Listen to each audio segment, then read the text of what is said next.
Señor, oramos que ahora seas tú el que realmente instruyas nuestros corazones por medio de tu palabra, en el poder de tu Espíritu.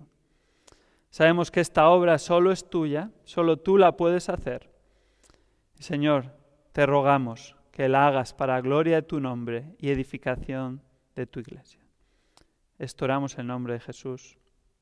Amén. En esta mañana os invito a abrir vuestras Biblias en Marcos capítulo 14. Vamos a estar viendo los versículos 32 al 42. Y en este pasaje vamos a ver, no mi voluntad, sino la tuya. No mi voluntad, sino la tuya. ¿Cuál ha sido uno de los momentos más difíciles en tu vida? Uno que haya sido muy angustioso de sobrellevar. De una manera u otra, todos hemos vivido momentos difíciles y angustiosos en nuestra vida. Tal vez están más cercanos, más lejanos, o incluso en el momento presente estamos viviendo uno de esos momentos más angustiosos de nuestra vida. Para mí uno de los momentos más angustiosos de mi vida fue la pérdida de mi padre. Fue un día, repentinamente, sin previo aviso, que el Señor le llamó a su presencia. Todavía a una edad temprana, considerando los estándares actuales. Y fue tan abrupto que ni siquiera tuve tiempo de llegar a despedirme de él. Estaba apenas 15 minutos caminando de su casa. Parecía que tenía una simple gripe, el médico acababa de ir a visitarle, le había recetado algo en su propia casa y él tan solo tenía que guardar reposo y esperar la recuperación. Y fue en cuestión de minutos que el Señor le llamó a su presencia inesperadamente. Ni siquiera me dio tiempo a llegar a despedirme de él. Este fue un momento muy angustioso, inesperado, que me desbordó realmente y fue muy difícil de sobrellevar. Todos vivimos momentos como este, con distintas circunstancias y particularidades. ¿Cómo responder ante estos momentos difíciles de la vida? Tal vez ahora mismo estás viviendo uno de esos momentos. ¿Qué hacer? Fijémonos lo que la Biblia nos dice en Marcos capítulo 14, versículos 32 al 42. Precisamente nos muestra la respuesta adecuada ante los momentos difíciles de la vida. La respuesta adecuada ante los momentos difíciles de la vida. Marcos capítulo 14, comenzando en el versículo 32, dice así la palabra de Dios. Y llegaron a un lugar que se llama Getsemaní, y dijo a sus discípulos, sentaos aquí hasta que yo haya orado. Y tomó consigo a Pedro, a Jacobo y a Juan, y comenzó a afligirse y a angustiarse mucho. Y les dijo, mi alma está muy afligida, hasta el punto de la muerte. Quedaos aquí y velad. Adelantándose un poco, se postró en tierra y oraba que si fuera posible, pasara de él aquella hora. Y decía, Abba, Padre, para ti todas las cosas son posibles. Aparta de mí esta copa, pero no sea lo que yo quiero, sino lo que tú quieras. Entonces vino y los halló durmiendo, y dijo a Pedro, Simón, ¿duermes? ¿No pudiste velar ni por una hora? Velad y orad para que no entréis en tentación. El espíritu está dispuesto, pero la carne es débil. Se fue otra vez y oró, diciendo las mismas palabras, y vino de nuevo, y los halló durmiendo, porque sus ojos estaban muy cargados de sueño, y no sabían qué responderle. Vino por tercera vez, y les dijo, ¿todavía estáis durmiendo y descansando? Basta ya, ha llegado la hora. He aquí el Hijo del Hombre es entregado en manos de los pecadores. Levantaos, vámonos, mirad, está cerca el que me entrega. En estos versículos que acabamos de leer nos muestran un modelo ejemplificado por el mismo Señor Jesucristo de cómo responder ante los momentos difíciles de la vida. Pero antes de entrar de lleno en la respuesta concreta, hemos de ver el contexto que los primeros versículos nos muestran. concretamente esta situación en la que se encontraba Jesús. Y en los versículos 32 al 34 contestan a dos preguntas. ¿Dónde se encontraba Jesús y cómo se encontraba Jesús? ¿Dónde se encontraba Jesús y cómo se encontraba Jesús? Fijémonos, los versículos 32 y el principio del 33 responde a la pregunta ¿dónde se encontraba Jesús? Y llegaron a un lugar que se llama Getsemaní y dijo a sus discípulos, sentaos aquí hasta que yo haya orado. Y tomó consigo a Pedro, a Jacobo y a Juan. Llega a este lugar después de varios acontecimientos que sucedieron esa misma noche. Justo el capítulo 14 en sus versículos precedentes nos muestra qué había sucedido esa misma noche. Al anochecer Jesús había llegado al aposento alto. Este aposento había sido preparado por Pedro y Juan siguiendo sus instrucciones para celebrar la Pascua. Allí celebraron la Pascua, celebraron la cena de la Pascua en la cual instituyó la mesa del Señor que celebramos regularmente. Pero además esa misma noche, durante la cena, Jesús les había anunciado a sus discípulos que uno de ellos le iba a traicionar. Y no solo uno de ellos le iba a traicionar, sino que posteriormente, después de la partida de Judas, el traidor, les había dicho también que 11 de ellos, los restantes, le iban a abandonar. Incluso Pedro le iba a negar 3 veces. En estas circunstancias tan poco halagüeñas es que se encuentran en este lugar. Getsemaní llega con los 11 a este lugar que significa literalmente prensa de oliva, lo cual hacía referencia en aquel tiempo a un sitio que estaba lleno de olivos. De hecho, Juan lo describe más como un huerto que como un jardín. No se sabe exactamente dónde estaba el huerto de Getsemaní. De hecho, hay hasta 4 lugares distintos en los que se dice que estuvo, dependiendo si son los cristianos, los armenios, o los rusos, o los griegos ortodoxos los que identifican este lugar. Lo que sí parece claro desde un punto de vista bíblico es que se encontraba en algún lugar del Monte de los Olivos, ya que parten hacia allí al salir del aposento alto, como Marcos 14:26 afirma. Y Lucas, de hecho, en el pasaje paralelo, ni siquiera menciona Getsemaní, sino que dice que salieron hacia el Monte de los Olivos. Ese huerto en Getsemaní que se encontraba en el Monte de los Olivos era un lugar privado. No se sabe bien, ni con exactitud a quién pertenecía, pero alguna persona que le dejaba a Jesús usarlo. De hecho, no es la primera vez que están en este lugar. Lucas 22:39 añade, como de costumbre. Ellos acostumbraban a ir al huerto de Getsemaní. De hecho, era uno de los lugares favoritos de Jesús que solía visitar cuando se encontraba en Jerusalén. Y así no es de extrañar que Judas, aunque no estaba con ellos en ese momento, posteriormente apareció para prender a Jesús.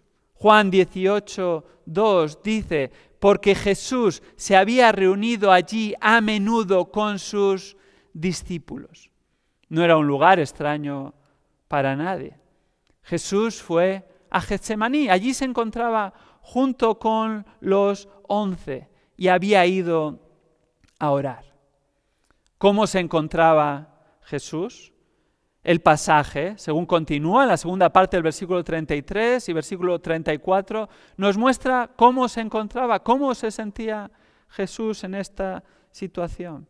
Fijémonos, y comenzó a afligirse y a angustiarse mucho. Y les dijo, mi alma está muy afligida hasta el punto de la muerte. Quedaos aquí y velad. ¿Cómo se encontraba Jesús? En primer lugar, muy afligido, versículo 33, y comenzó a afligirse. Podríamos añadir mucho. La palabra afligirse en este pasaje viene de un verbo que significa estar asombrado, estar alarmado, en un estado de alarma. Y así es como se adentró Jesús junto con sus 3 discípulos más cercanos y comenzó a experimentar este estado de alarma, de agitación inusual. Estaba intranquilo. Creo que todos entendemos bien esto. En algún momento hemos experimentado este cosquilleo inexplicable que recorre nuestro cuerpo, te catapulta a un estado de agitación e intranquilidad. Estás alarmado. Pero no queda ahí solo cómo se encontraba Jesús. Encontramos una segunda descripción, versículo 33, muy angustiado. Estaba angustiándose mucho, y el término que utiliza aquí es distinto al primero, y esto significa que estaba experimentando una gran aflicción. Era una ansiedad que empezaba a doler, tenía efectos devastadores, no solo emocionalmente, sino que da a entender que también físicamente. Jesús estaba empezando a desgarrarse por la angustia que le estaba alarmando profundamente. Pero no queda ahí la descripción de cómo Jesús se encontraba. Fijémonos, de 3 maneras distintas que añaden matices y que se complementan entre sí, son necesarias para describir adecuadamente cómo se encontraba Jesús. Versículo 34, palabras de Jesús: mi alma está muy afligida hasta el punto de la muerte. En nuestro texto la palabra parece que es la misma que la primera, que en el versículo 33 había descrito cómo se encontraba Jesús, pero en el original es un término distinto a los 2 anteriores. Este adjetivo da la idea de estar apenado, triste, hasta tal punto que describiría una especie de luto interior. Podríamos decir que su alma está de luto. Jesús está diciendo: estoy de luto, hasta el punto de que en su interior se sentía como si hubiese muerto ya. ¡Qué increíble! Jesús, como Dios hecho hombre, en su humanidad estaba experimentando una situación extrema. Ante su inminente entrega y muerte, Jesús pasó por el peor momento de su vida antes de la cruz del Calvario. Experimentó una agonía desbordante que incluso va más allá de la comprensión humana, ya que no solo iba a morir físicamente, sino que iba a cargar con nuestros pecados y todo lo que eso conllevaría, como posteriormente veremos. ¿Cómo respondió Jesús ante este momento tan difícil? ¿Ante tanta angustia? ¿Ante tanta dificultad? ¿Cómo respondió ante la situación más difícil durante su tiempo en esta tierra?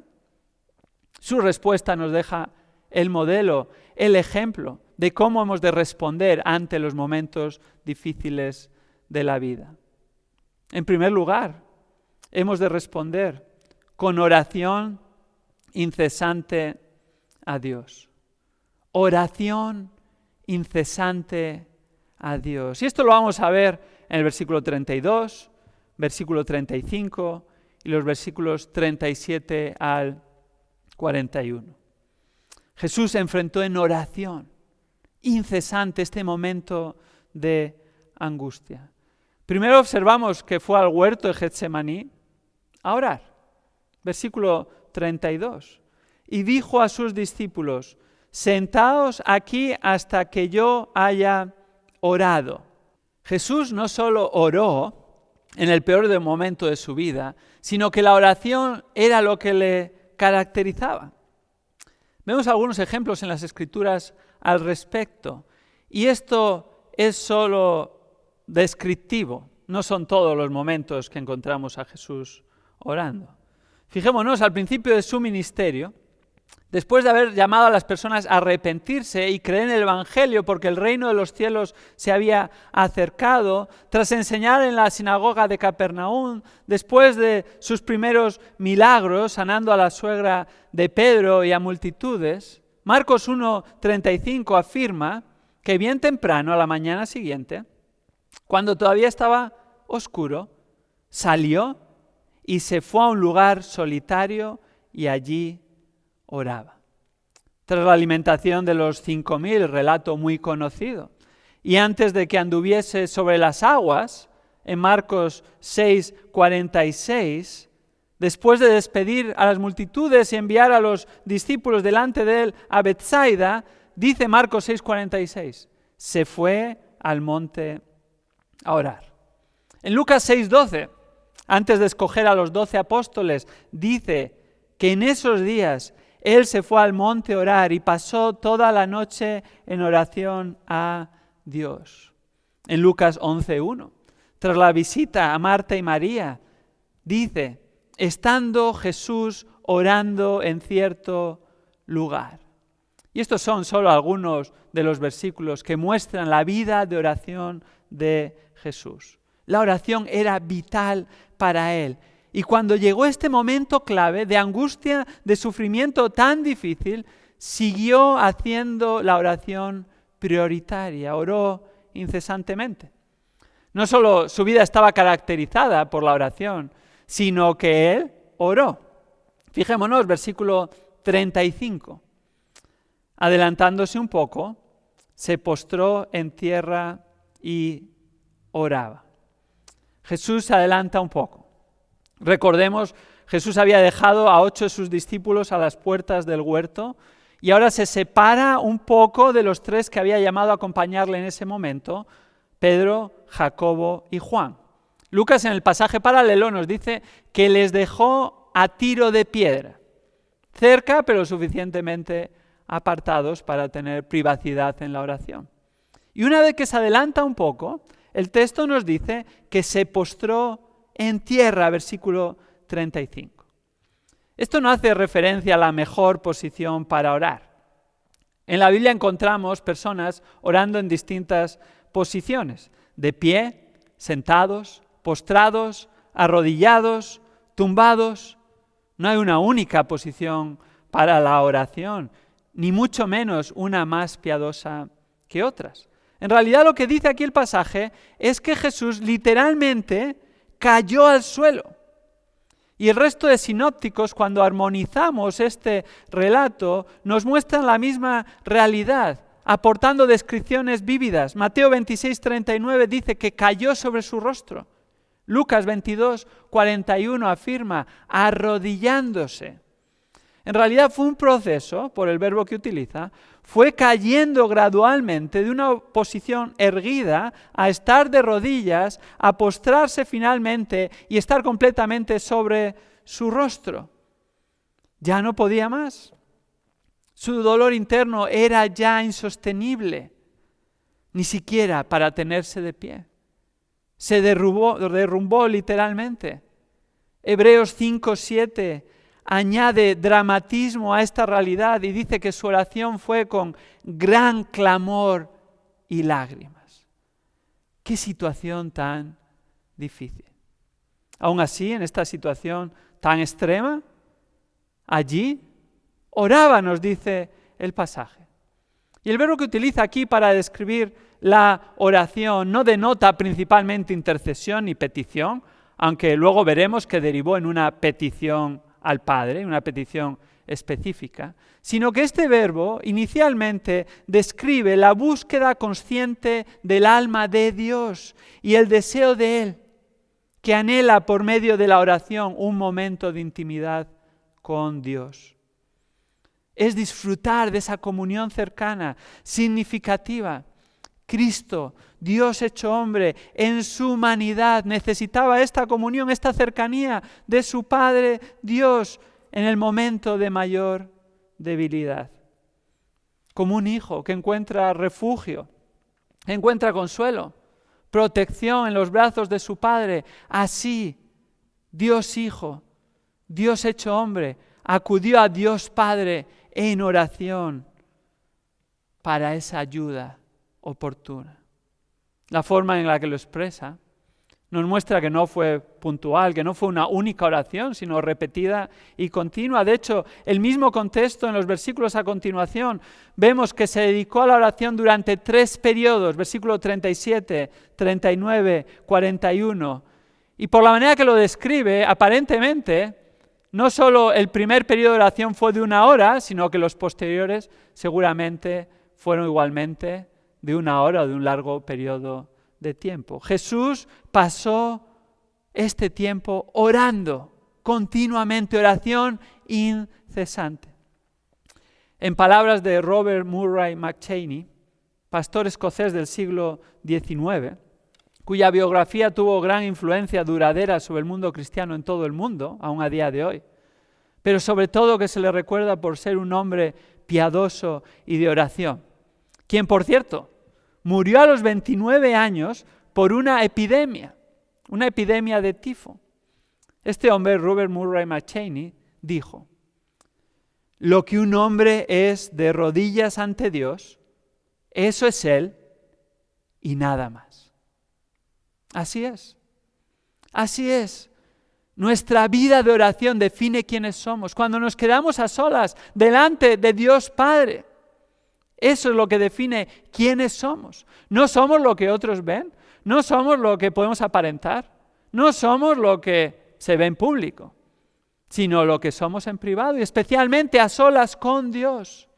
Lo que un hombre es de rodillas ante Dios, eso es y nada más. El Señor Jesucristo, Dios hecho hombre, mostró el tipo de persona que era en esta tierra. Cuando ante el momento más difícil de su vida terrenal, acudió en privacidad, en soledad, de rodillas, postrado literalmente, derrumbado, en oración ante Dios Padre. Jesús se dedicó en cuerpo y alma a orar. ¿Qué hicieron sus discípulos? Fijémonos, versículos 37 al 41 nos lo describe. Y nos describe también en qué posición y en qué lugar estaban los discípulos en esta época de su vida, todavía estaban en proceso. ¿Qué hacían los discípulos? Dormir. Se quedaron dormidos. Hasta en 3 ocasiones Jesús regresa de largos periodos de tiempo orando, probablemente 1 hora los 3, y se los encuentra durmiendo. Versículo 37. Entonces vino y los halló durmiendo y dijo a Pedro: Simón, ¿duermes? ¿No pudiste velar ni por 1 hora? Versículo 40. Nos relata la segunda ocasión. Y vino de nuevo y los halló durmiendo otra vez, porque sus ojos estaban muy cargados de sueño y no sabían qué responderle. Tercera vez, versículo 41. Vino por tercera vez y les dijo: ¿todavía estáis durmiendo y descansando? Y pensémonos por un momento, estos eran los discípulos aventajados, los 3 apóstoles del círculo más cercano de Jesús, los que eran de mayor confianza, los que habían estado expuestos más a su enseñanza y a su ejemplo, los que habían pasado incluso más tiempo personal con Él. Los discípulos, en lugar de los apóstoles del círculo íntimo de Jesús, parecen adolescentes perezosos que no quieren levantarse de la cama cuando suena la alarma. Sí, había sido un día muy largo, había sido una semana exhausta. Sí, era muy tarde, lo más seguro entre las 12 de la noche y las 3 de la madrugada. Lo normal era dormir, quedarse dormidos, pero no estaban alerta. No eran conscientes de los retos, las pruebas que iban a enfrentar a continuación. Es más, ellos se creían que podían hacerlo en sus propias fuerzas.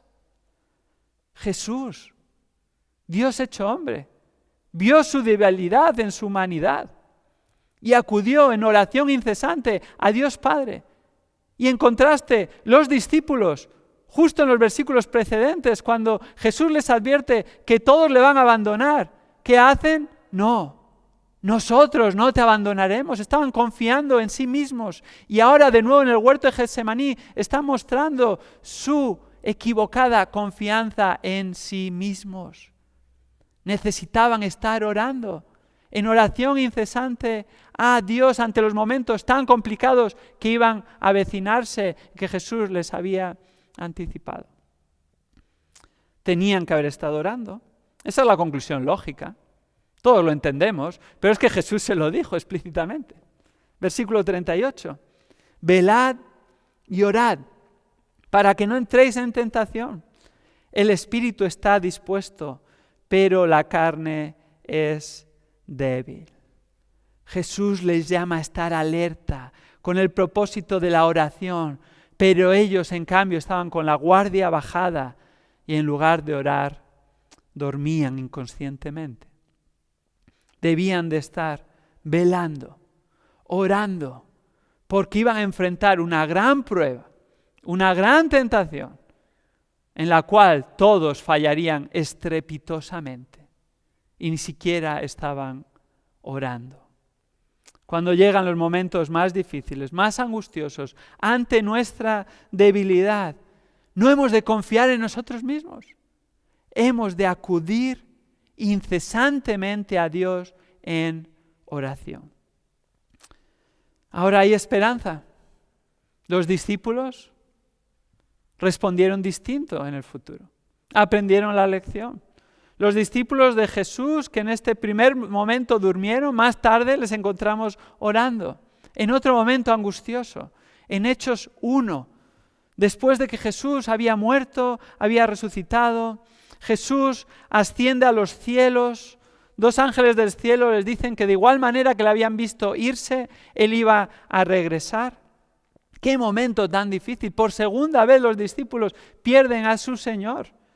Pero ahora hay algo que cambia. Habían aprendido la lección. ¿Qué hacen los discípulos? Hechos 1:14. Se van al aposento alto donde habían pasado con Jesús la Pascua y allí estaban entregados de continuo a la oración. Esto tiene que darnos esperanza, hermanos. Tantas veces nosotros no respondemos adecuadamente ante los momentos difíciles de la vida. Tantas veces no nos dedicamos a orar incesantemente y tal vez nos podemos desanimar. Tenemos que aprender y el Señor nos da nuevas oportunidades en su gracia y misericordia porque está obrando en nuestras vidas, nos está haciendo más conformados a la imagen de nuestro Señor Jesucristo. Y al igual que sucedió con los discípulos, nosotros también tenemos la oportunidad y la gracia de aprender, aunque no lo hayamos hecho anteriormente. ¿Cómo respondemos ante los momentos difíciles? Hemos de acudir a Dios incesantemente en oración. No como a la última medida desesperada, no cuando ya no podemos hacer nada más y lo último que nos queda es la oración, sino que debe de ser lo primero. En palabras de John Bunyan, pastor inglés del siglo XVII, que pasó 12 años encarcelado injustamente, tan solo porque se negó a dejar de predicar. Algunos le conocerán por ser el autor del Progreso del Peregrino. John Bunyan dijo esto: puedes hacer algo más que orar tras haber orado, pero no puedes más que orar hasta haber orado. Eso es lo que hizo Jesús. Lo primero fue orar, acudir a Dios en oración. Eso es lo que hicieron los discípulos después de que Jesús ascendió a los cielos. Lo primero que hicieron fue ir al aposento alto y orar. Eso es lo que hemos de hacer nosotros. Pero ha de ser un reflejo de una vida característica de oración, como lo fue en el mismo Señor Jesucristo. Y sí, hacerlo en momentos difíciles, pero hacerlo en todo momento. Sí, con los grandes desafíos, pero también con las pequeñas cosas cotidianas del día a día. Filipenses capítulo 4, versículos 6 y 7 afirma: por nada estéis afanosos, antes bien, en todo, mediante oración y súplica con acción de gracias, sean dadas a conocer vuestras peticiones delante de Dios. Y la paz de Dios, que sobrepasa todo entendimiento, guardará vuestros corazones y vuestras mentes en Cristo Jesús. En todo momento hemos de acudir incesantemente a Dios en oración. Por nada hemos de estar afanados, sino que en todo hemos de acudir a Dios en oración, con súplica, también con acción de gracias. Y la promesa no es que Dios va a cambiar las circunstancias o que va a responder a nuestra oración de acuerdo a lo que nosotros queremos. La promesa es que guardará nuestros corazones y nuestras mentes en Cristo Jesús, que vamos a experimentar paz, la paz que es necesaria en esos momentos tan difíciles y angustiosos. ¿Cómo respondió Jesús ante el momento más angustioso de su vida, ante la mayor aflicción, Jesús acudió al Padre en oración incesante. Así es como hemos de responder nosotros ante los momentos difíciles de la vida. Pero no solo así, sino que Jesús nos muestra una segunda respuesta en base a su modelo, a su ejemplo. Y es esta. Hemos de responder con sometimiento voluntario a Dios. Sometimiento voluntario a Dios. Versículos 35 y 36, 41 y 42 nos muestra especialmente este sometimiento voluntario a Dios. Ahora hemos de observar algo. ¿Qué significa sometimiento voluntario a Dios? No implica no tener tu propia voluntad y deseos. No implica no solicitarle a Dios que los cumpla dentro de lo posible. Fijémonos, eso hizo Jesús. ¿Qué deseaba Jesús? Versículo 35, segunda parte. Y oraba que si era posible, pasara de él aquella hora. ¿Qué dice este versículo? Jesús no deseaba morir en la cruz. Si fuera posible, pase de mí esta hora. Aquella hora es una expresión que suele aparecer en el Evangelio de Juan principalmente. Pero Marcos la utiliza aquí para describir los momentos que se conocen como la pasión de Jesús, que culminaría en su muerte en la cruz. Jesús sabía que ese momento estaba a punto de llegar. De hecho, ya se lo había anticipado a sus discípulos hasta en 3 ocasiones distintas previamente. Pero una cosa es saberlo y otra es empezar a experimentarlo humanamente hablando. No olvidemos, Jesús fue plenamente hombre y enfrentó esta circunstancia en su humanidad sin dejar de ser Dios. Jesús anticipa este sufrimiento que está por venir en su muerte en la cruz y le pide al Padre, este es su deseo, si hay otra manera, si puede ser que no pase por esta hora. Además, Jesús no deseaba recibir la ira del Padre. Fijémonos, versículo 36, primera parte.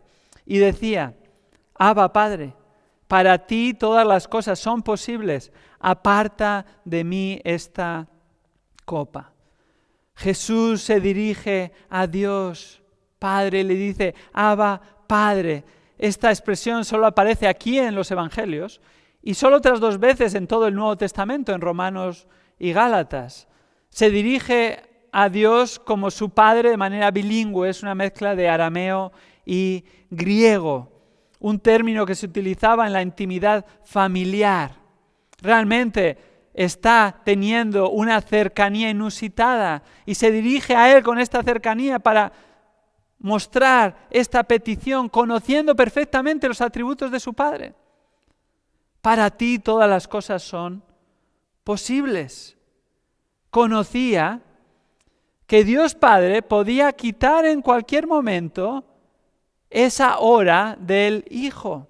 Conocía que Dios Padre puede hacer lo que quiera, que tiene todo el poder, que es omnipotente, que para Él nada es imposible, que es soberano, que Él tiene la prerrogativa y el privilegio de hacer lo que le plazca y siempre lo hará de acuerdo a su naturaleza y atributos. No estaba fuera de su mano cambiar esa situación. Él le pidió, aparta de mí esta copa. Jesús pide que pase de él esa copa. ¿Cuál era esa copa? Es un equivalente a la hora que acababa de mencionar anteriormente, pero de manera específica se refiere a la copa amarga de sus sufrimientos que estaban por venir, llevando nuestros pecados en la cruz y especialmente recibiendo la ira de Dios en nuestro lugar. En el Antiguo Testamento la copa es a menudo usada para referirse de manera simbólica, metafórica, a la ira de Dios en numerosos pasajes. La mayor agonía que Jesús iba a experimentar no era la muerte física, que lo era, sino morir cargando con nuestros pecados y recibir la ira santa del Padre contra el pecado, como Juan 18:11 afirma. Jesús no deseaba pasar por la agonía de la cruz, ni tampoco recibir la ira de su propio Padre, y ante la inminencia de este momento lo expresa. No hay nada de malo con ello, expresar los deseos. Tenía sus propias preferencias, deseos y voluntad. ¿Qué implica entonces el sometimiento voluntario a Dios con el cual hemos de responder ante las situaciones difíciles de nuestra vida? Significa estar dispuesto a renunciar a nuestros deseos y a nuestra voluntad. Fijémonos, Jesús se sometió al Padre, renunciando voluntariamente a su propia voluntad y deseos que acababa de expresar. Versículo 36. Pero no sea lo que yo quiero. Justo después de articular su voluntad, renuncia completamente a ella en favor de la de su Padre. Subordinó su voluntad. Jesús se somete al Padre, cumpliendo voluntariamente la voluntad del Padre. Versículo 36 continúa diciendo, sino lo que tú quieras. Finalmente, ese era su interés. Padre, lo que tú quieras. Sí, yo tengo estos deseos, esta voluntad, pero me someto voluntariamente a la tuya. Al igual que la oración era característica en la vida de Jesús y así respondió orando incesantemente cuando llegó el momento difícil, también era característico en la vida de Jesús el sometimiento voluntario al Padre. Esta no fue una expresión puntual. Juan 5:30, Jesús dijo, no busco mi voluntad, sino la voluntad del que me envió, Dios Padre. Juan 6:38 reafirma palabras de Jesús, porque no he descendido del cielo para hacer mi voluntad, sino la voluntad del que me envió. Eso era lo que caracterizaba a Jesús. Y llegado este momento, de nuevo, se vio que se sometió voluntariamente al Padre. Toda su vida se caracterizó por obediencia a la voluntad celestial. Y así como Filipenses 2:8, llegado este momento, Él se hizo obediente hasta la muerte y muerte de cruz. Martín Lutero, el conocido reformador alemán, afirmó correctamente, la oración no es para cambiar los planes de Dios, sino para confiar y descansar en su soberana voluntad. Jesús lo ejemplifica perfectamente.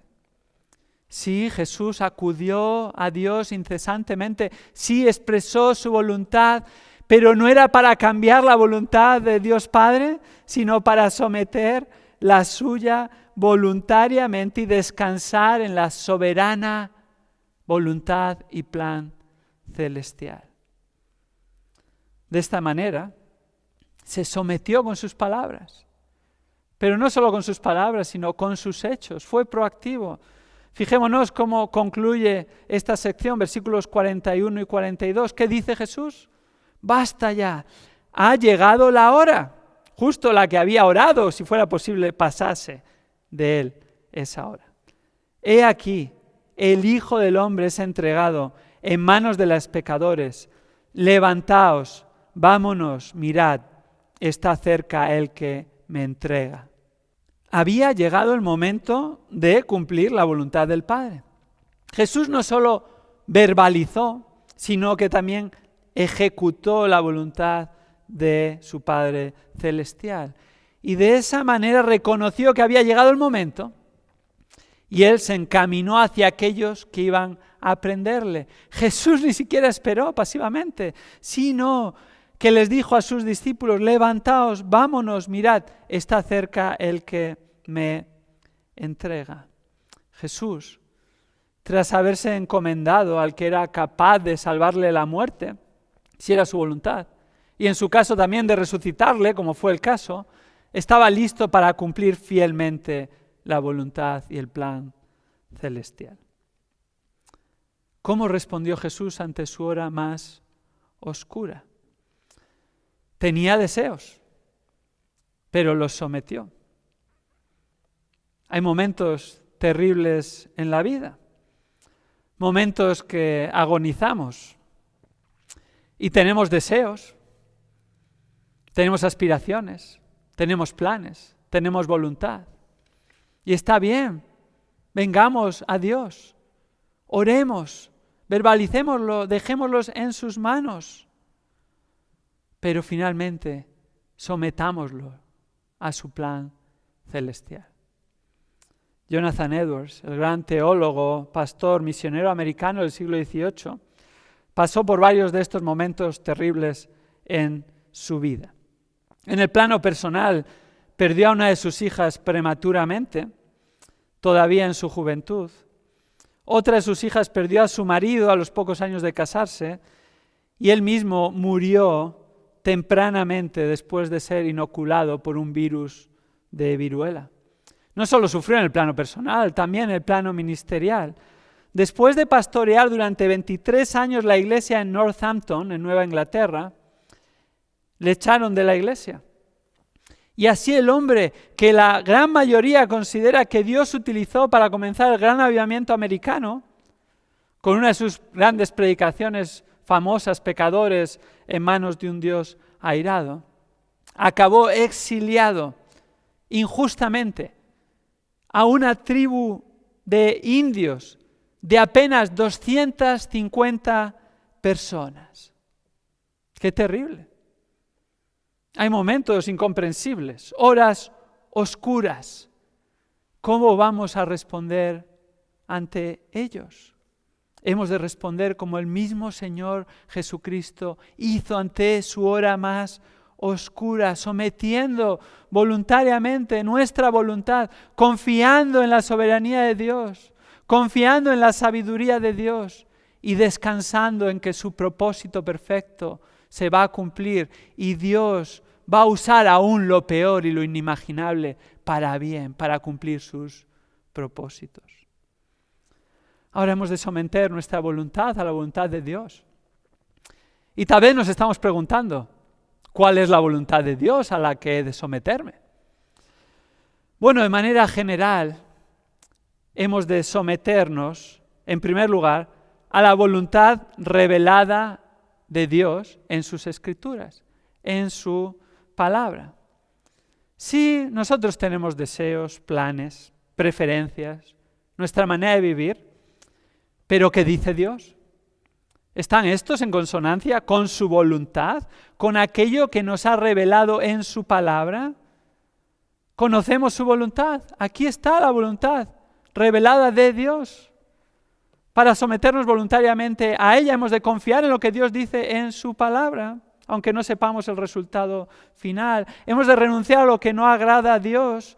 Hemos de cumplir y perseguir aquello que le trae gloria. Hemos de confiar en su sabiduría infinita en contraste a nuestra limitación. Hemos de crecer en obediencia al Padre como Cristo mismo hizo. Pero no solo hemos de someternos voluntariamente a la voluntad revelada de Dios, sino que también, en segundo lugar, a la voluntad decretada de Dios. ¿Cuál es la voluntad decretada de Dios? En pocas palabras, es lo que sucede en nuestras vidas. No la conocemos hasta que sucede, pero una vez que algo sucede, esto es parte del plan de Dios. Él tiene todo bajo control. Hemos de recibir, hemos de aceptar, hemos de confiar, hemos de someter nuestra voluntad a la voluntad decretada de Dios, a lo que ha mostrado en nuestra vida. Tal vez nosotros teníamos planes y el Señor ha mostrado distinto. Tal vez nosotros teníamos deseos y el Señor aparentemente ha truncado esos deseos. Hemos de someternos voluntariamente a lo que Dios ha mostrado, confiando en Él. Dios es bueno. Dios sabe lo que hace. Dios sigue cumpliendo su propósito y hemos de descansar completamente en su voluntad decretada. ¿Recibiremos de Dios lo bueno y no lo malo desde un punto de vista humano? Todo es parte de la voluntad de Dios. John Knox Fue un cristiano y teólogo que pasó por varios momentos difíciles en su vida. Él fue prisionero en galeras francesas, exiliado posteriormente a Inglaterra, que finalmente tuvo que abandonar por diferencias litúrgicas. Acabó en Ginebra durante un tiempo y finalmente regresó a su tierra natal, a Escocia, donde lideró la reforma escocesa del siglo XVI, de la cual es considerado padre de la misma, lo cual le llevó sangre, sudor y lágrimas, literalmente.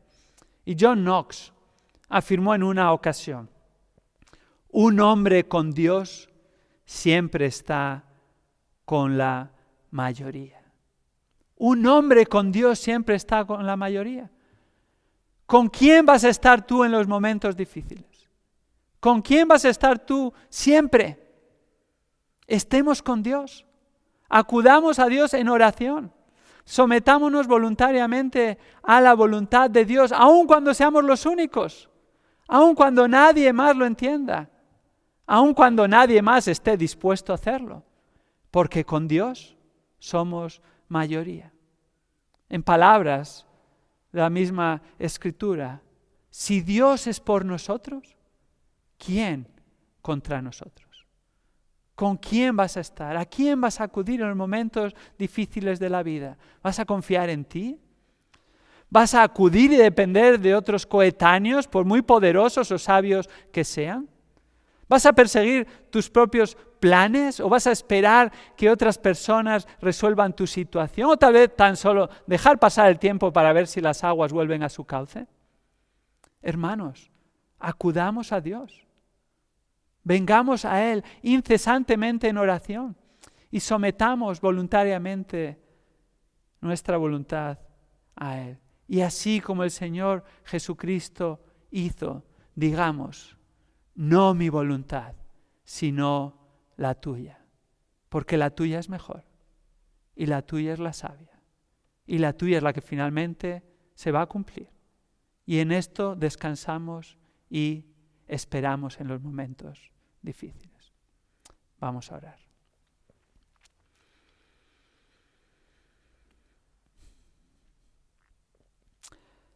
Señor, hay tantos momentos inexplicables en la vida, épocas tenebrosas como las que vivimos en la actualidad, que nos afligen y angustian, circunstancias personales que nos dejan aturdidos, noqueados, totalmente tumbados en el suelo, angustiados profundamente, como el mismo Señor Jesucristo estuvo en el huerto de Getsemaní. ¿Qué hacer ante estos momentos? Señor, ayúdanos a ver, reflexionar, grabar en nuestro corazón lo que tu palabra nos muestra de lo que hizo Jesús en su humanidad en esta tierra. Acudió a ti en oración. Se sometió voluntariamente, confiando en tu plan perfecto. Señor, queremos ser más como Cristo. Ayúdanos a responder de esta manera, a orar más y a depender más de ti y a exclamar: no mi voluntad, sino la tuya, en plena confianza y desde lo más profundo de nuestro corazón. Esto oramos en nombre de Jesús. Amén.